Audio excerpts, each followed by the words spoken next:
Are you here, somebody? 1 Peter 3:7. He said, husbands, treat your wife according to what? Knowledge. Not according to instincts. One man and his wife came for counseling. And they said the husband was complaining. They had a quarrel earlier in the day. Then at night, the man wanted to do ministry. If you know what I mean. And the wife wanted to talk about what happened when it was time for ministry. And the husband said, how can you be bringing up topic now that he's not doing again?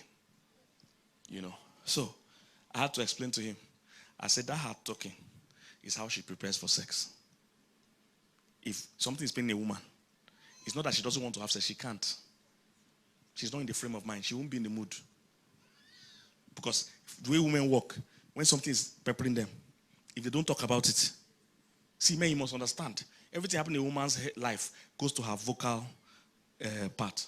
If she's very happy, she needs to talk. If she's very sad, she needs to talk. If she doesn't even know how she feels, she needs to talk. That's why not talking to your wife, big mistake. Big mistake, crime. You must be willing. Talk is what you do. Talk is how a woman falls in love. Talk. Is somebody getting what I'm saying? There are about 7 T's. I don't have time to go into all these things. There are about 7 T's that show that your marriage is going down or your relationship is going down. When those things go down, talk is one of them. When talk has gone down, you are no more talking. You're just talking only functional things. Have you paid children's school fees? Have children slept? Give me the account number for children's school fees. Just not talk. You must talk about how you feel. You must talk about us, how we love each other, what's happening, how we met, what's happening in our life. Talk. You must be available to talk. When Adam didn't talk to his wife, Satan talked to his wife. But women must talk. He said, you're the one talking to her, or somebody's talking to her, but that talk. And you don't want her to talk to her, talk to herself. That's a mental situation. You don't want that. Trust me. You're laughing. Pastor Pigeon, I counsel thousands of people every year. And let me tell you now, in confidence, I've counseled many women that have lost their mind. I kid you not. I kid you not. And some of them I've had to tell the man, she has lost her mind. I've had to be forced to open up to the man and say, you don't make him Chris.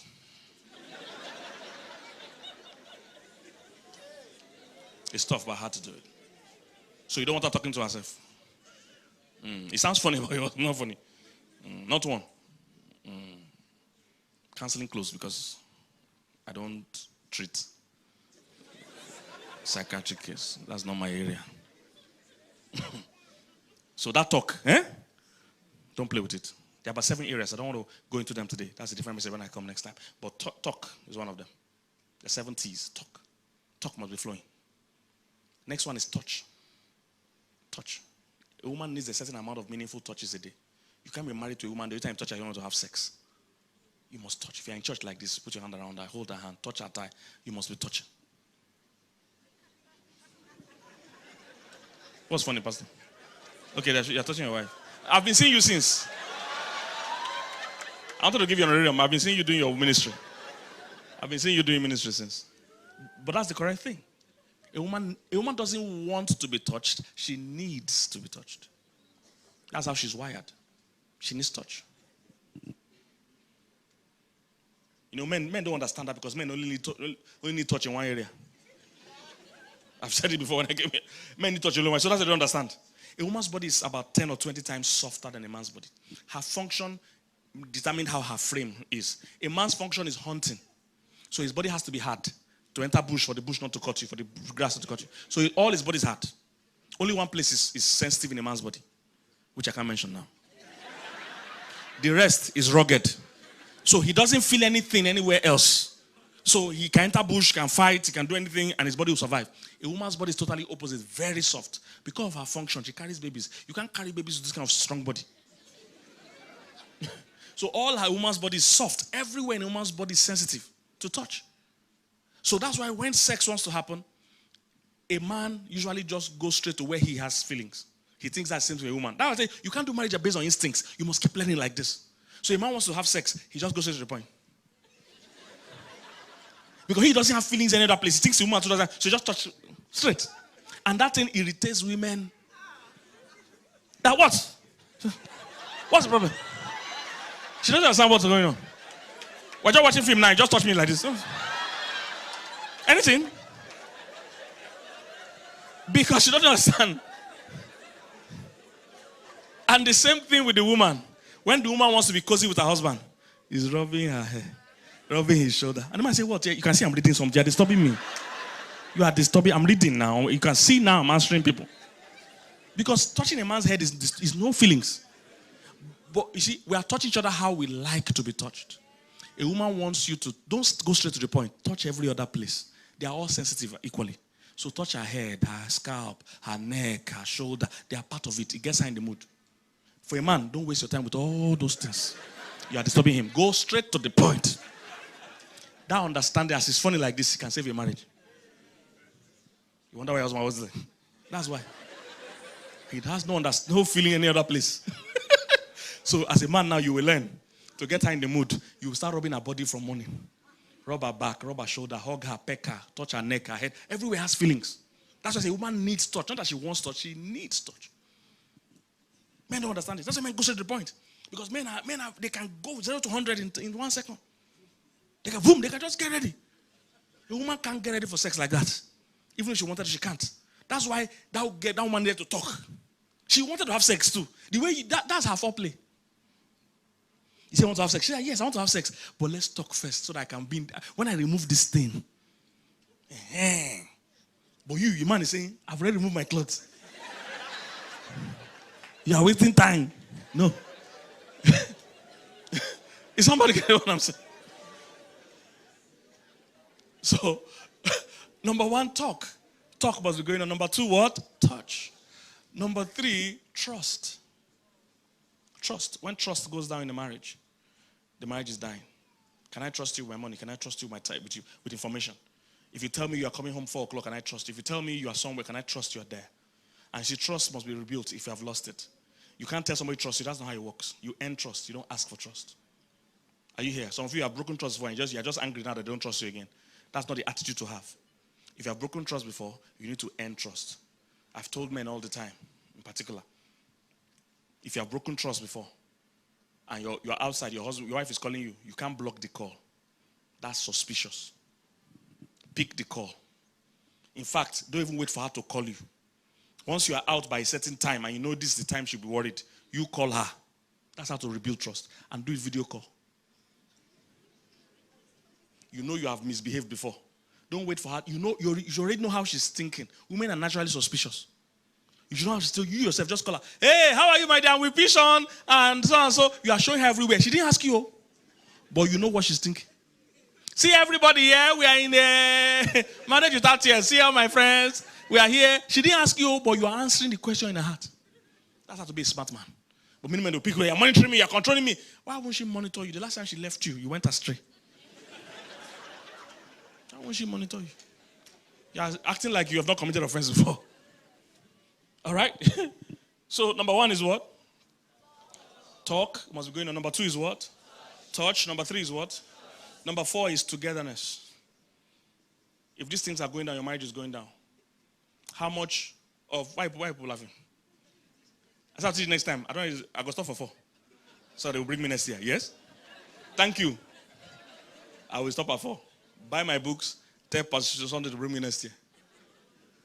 Togetherness. If you're no more doing things together, your marriage is already ending. You must be doing things together. Do things to see. Good couples are compatible by chance. Great couples are compatible by choice.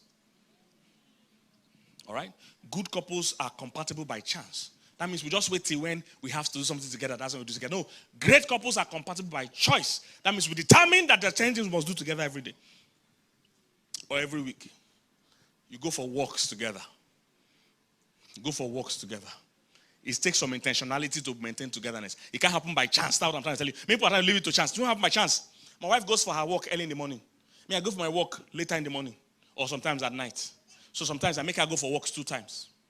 Because she would have gone for her own early morning walk with some of her team members that are here. She will go for walk early in the morning. Then me, I wake up later. Either I want to go to work around 10 a.m. for my walk around 10 a.m. or sometimes in the night.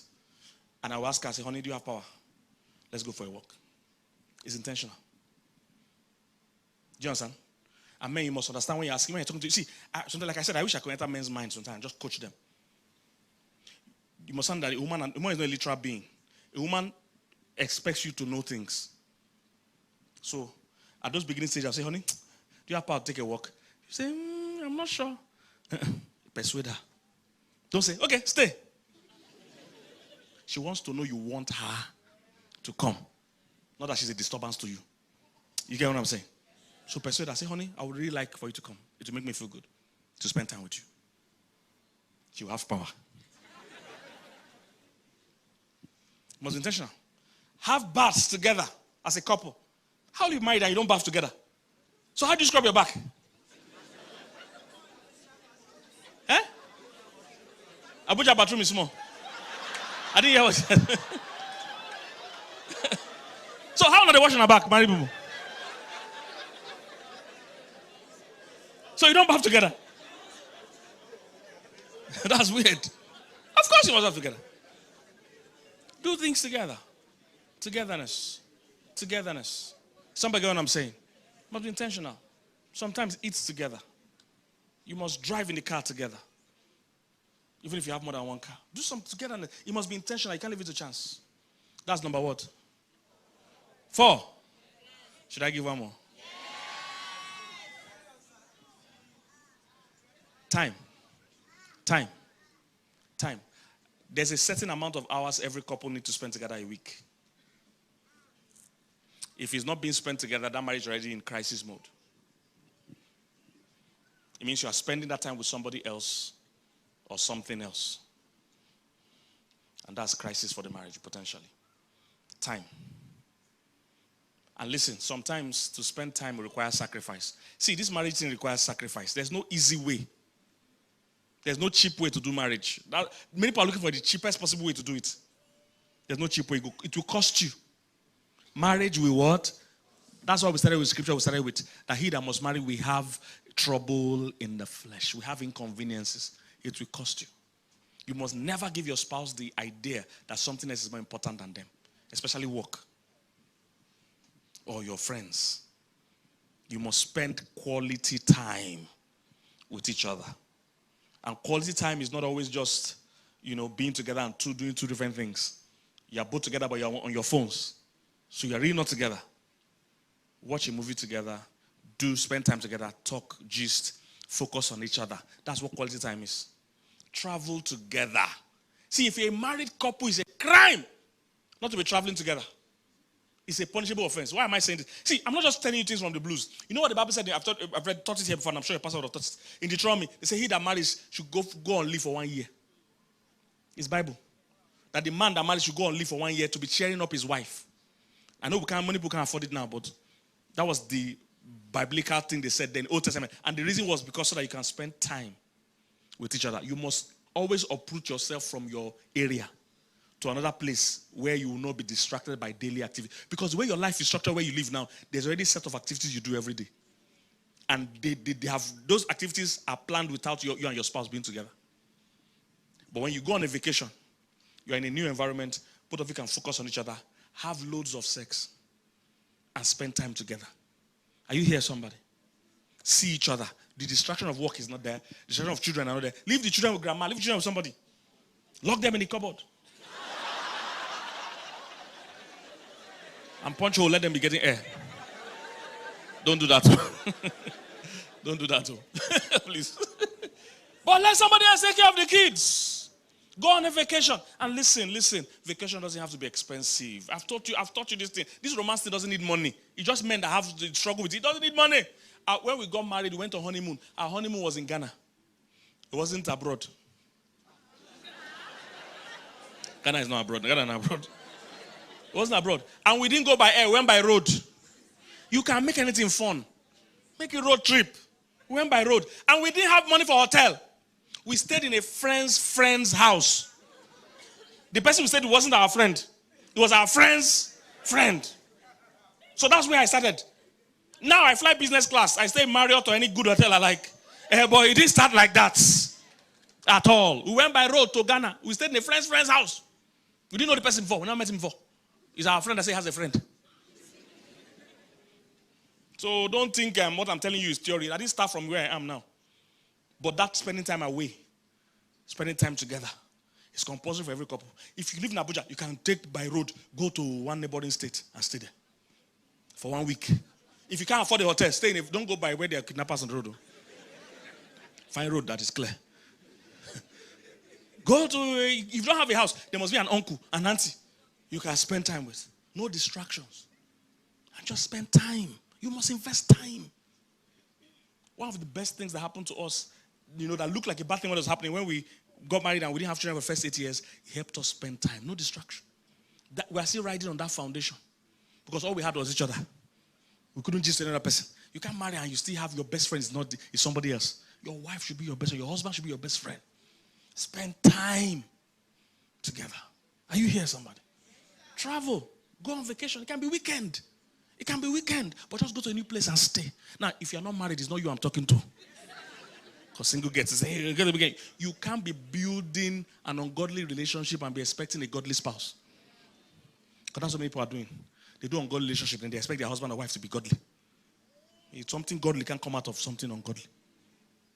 Is somebody going to say? Were you blessed tonight? Come on, give the Lord a big hand.